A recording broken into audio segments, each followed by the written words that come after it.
So in 12.3, we're multiplying monomials and polynomials. In the first example, we're going to take, again, a monomial and multiply it by a binomial here. What I want you to make note of, okay? I think that naturally we prefer it in this format with the monomial at the beginning. However, your book is going to also give it to you with the monomial behind.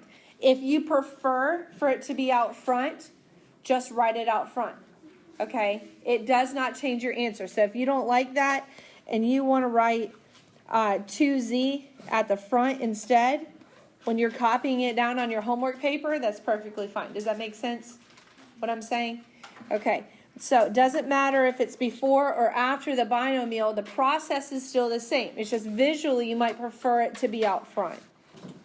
All right, so now we're going to multiply the monomial by every term inside the binomial, and here's why.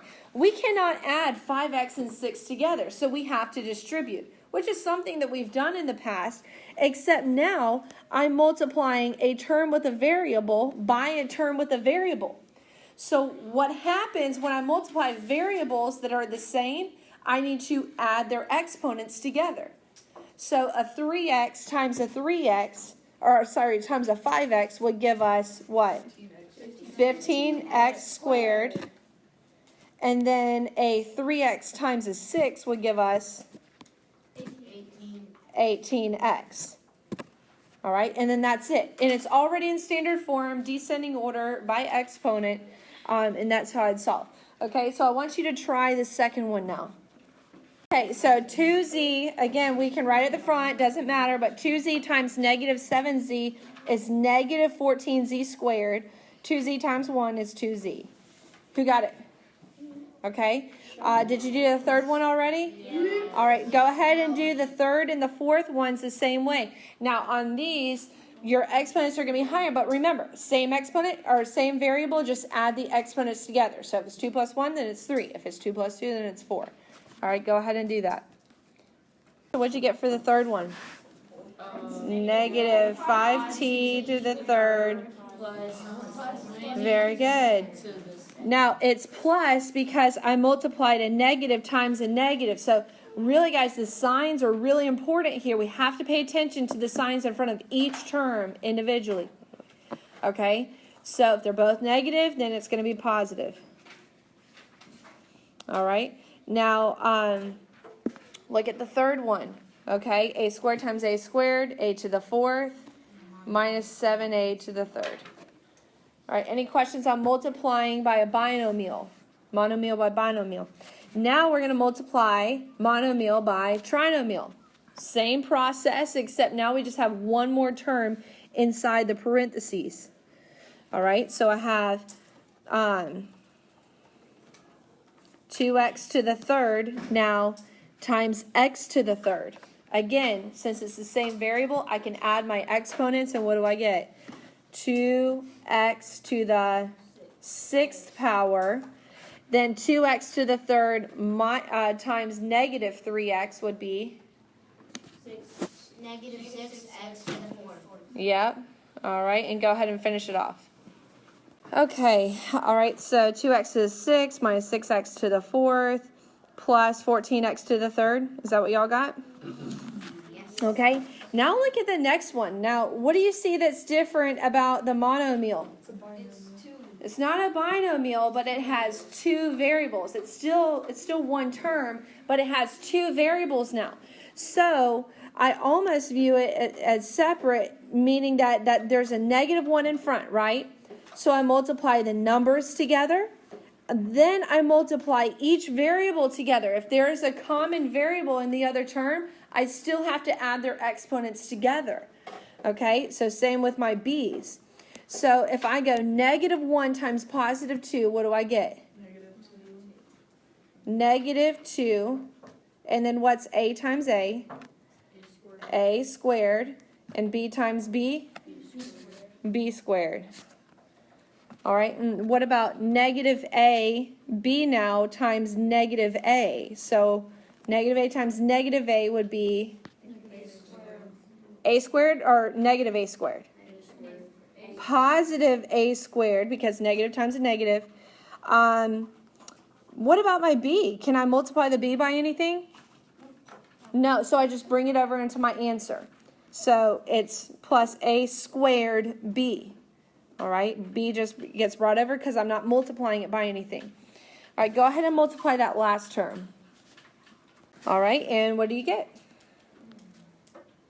Minus 4ab squared, right? Because now there's no a in the last term, but there is a b, so then it's b squared. All right, any questions on trinomial? Okay, let's see what's next. All right, so we had trinomial. Okay, so I want you to do a couple of these, and then we'll go to division. I want you to do all three of these now. Multiply the monomial by the trinomial. All right, so 3x times 4x squared. Just read me that first answer. What'd you get?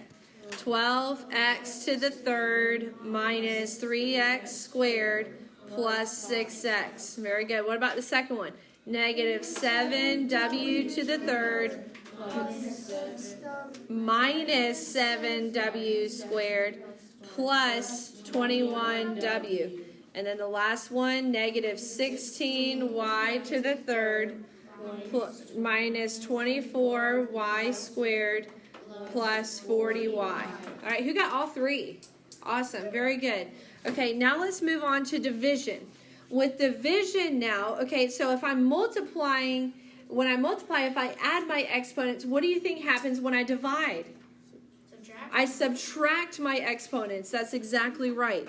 And the way that I want you to do this is by separating each one of the terms in your numerator and rewriting the denominator. Here's what it looks like. 6x to the sixth divided by negative 2x squared.